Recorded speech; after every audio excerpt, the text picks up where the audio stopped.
This will be a short tutorial video on AD&D character abilities.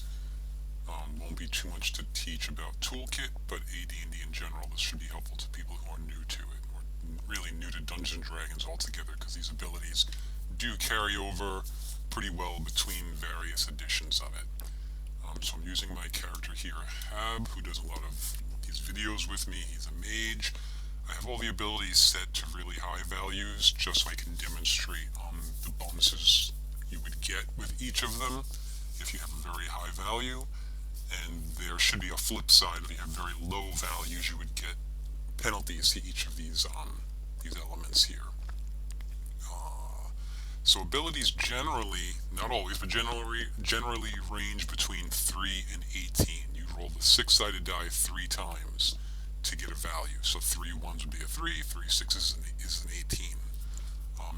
Different DMs have different protocols on how they do these ability rolls. Some, for instance myself, I have my players roll the d6 4 times and drop the lowest roll. Add those other 3 up, and that's your ability score. There's all kinds of protocols that different DMs do. So strength here.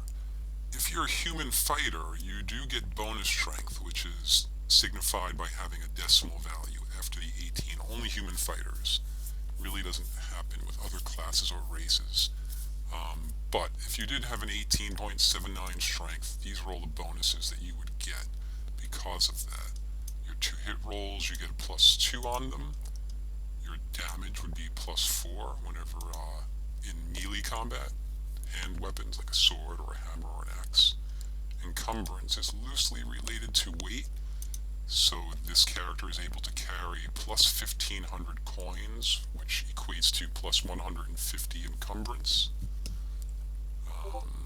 Stuck doors. If you come across a door that's just stuck by weather or whatever else, there's actually a 4 in 6, a 1 through 4 on a d6 means you can actually force open that door. And bending bars. There's a 30% chance of, if you come across metal bars, like in a barred window or something, that they can actually be bent by this character. They're that strong. Big ones are, or I should say what's most frequently used, the encumbrance damage to hit rolls for strength. Intelligence, really not too important for anyone other than the magic user class and subclasses. It will allow for additional languages the character can learn for any class, but otherwise for those magic user classes, they have spell books, and when they come across, they start generally with 3 to 4 spells in their spell book. Those are the only spells they know, so the only ones they can cast. And then as they find scrolls and other people's spell books throughout their adventures, if they find new spells on these scrolls and spell books, they can try to learn them. And the higher intelligence, the higher the percentage chance you can try to learn that spell. In 1E, you can try to learn a spell 1 time. If you find a scroll with magic missile on it, and you try to learn it, and you roll a 90%, which is over this 85 value, you fail to learn magic missile, and you can never try again in your lifetime.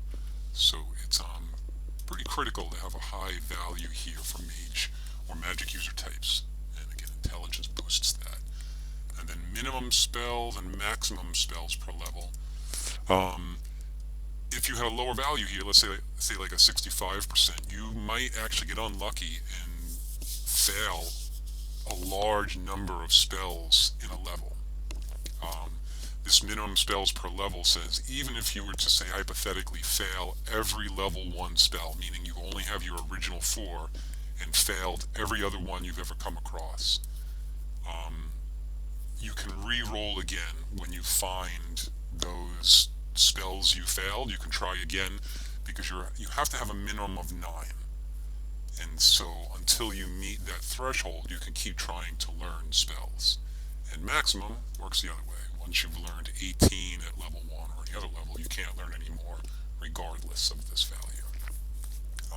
And these 2 values increase with higher intelligence, decrease with lower. Wisdom really only pertains to the clerical types, clerics and druids. It's their primary ability attribute. they will get bonuses.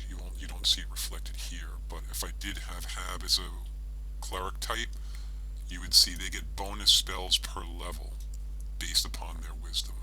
So a level 1 cleric would normally have one level 1 spell at level 1. If they had an 18 wisdom, I think they get an additional 4 level 1 spells. Three, maybe 3. No, I think it is 4. In any event, so they would gain bonus spells per day based upon that wisdom. Other classes do get this save versus mental attack. And what that is there are some limited mental attacks that players can succumb to or be exposed to. Like if an enemy magic user was to try and cast suggestion spells, or if there was an enemy caster trying to cast like command or hypnotism, things like that, those are attacks that attack the mind, and so you would get this +4 saving throw bonus attributed. If it was a spell, you would apply it here instead of saving as a 10 against spells, it would actually be a 6, because there's a +4 bonus based upon high wisdom. Dexterity will primarily affect armor class and missile attacks. So this -4 is deducted from your armor class. So instead of having an armor class of 9, Hab would have a 5.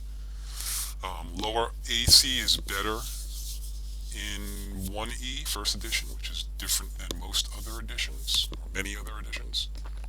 So this is very helpful, having an armor class adjustment.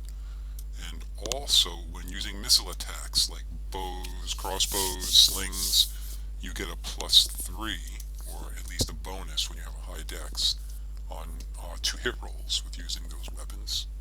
Constitution is your overall health, and the higher your constitution is, you might get some hit point adjustments. So every time you roll for increasing hit points, which is every time you attain a new level, you would add 2 to that roll here. There's also system shock survival and resurrection survival. There are higher level means, like clerics at higher levels get a resurrection spell. They can resurrect their fallen comrades, and that's a shock to the system.